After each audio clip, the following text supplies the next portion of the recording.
Hey, for those of you that follow me, you probably remember that I've talked a lot about disruption in different industries. So I've referred to blockbusters when Netflix took them over. I've referred to, Amazon taking over the book industry, Uber and Lyft, the way they've impacted the taxi industry. And this morning in Ryan Deiss's kickoff, his keynote, he spoke about the cycles that a lot of industries have gone through. And he referred to the railroad industry, the taxis, a lot of the automotive industry, and talked about the three phases. And let me share with you, I'm kind of looking at my notes here because he really shared something that's interesting. He said that over the years, industries go through 5 different phases.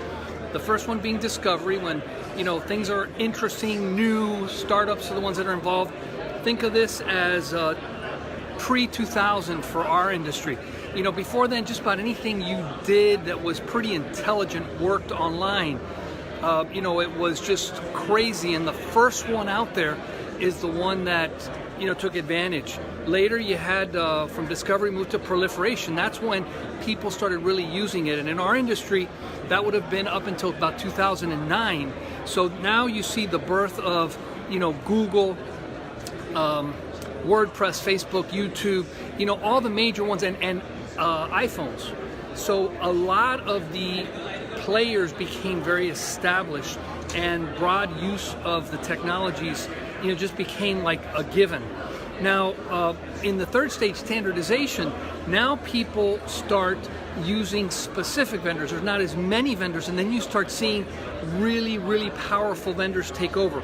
We have Google, we have Apple, we have Facebook, and they become the dominant player. Similar to what happened in the railroad industry back in the turn of the century, the previous century, where you had very few large players really taken over as a standardization happens.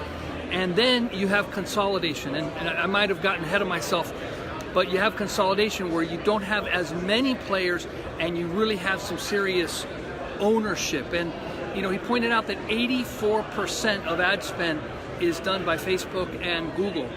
And the other big number that was impressive is that 49% of all online e-commerce is now being done by Amazon.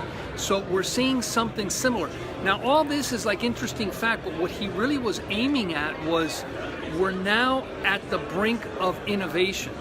That's when the Ubers make their move. That's when the Ubers, the Amazons, that's when the Netflix takes over. So we're on the verge of something really, really big. And that puts us all at a big advantage. For those of us that are pretty well established and we went through that crazy cycle and have survived, because we're still coming to traffic and conversion after 10 years, it means keep on going, but be ready, be on the lookout for what's coming up, because you don't want to miss that.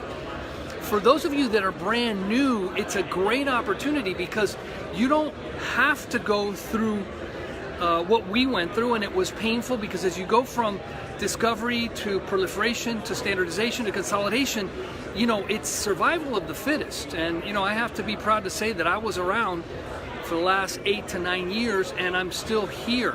So it's a really exciting time because once we jump back into innovation, now you're back into a new discovery phase. And now that's where the huge opportunities lie.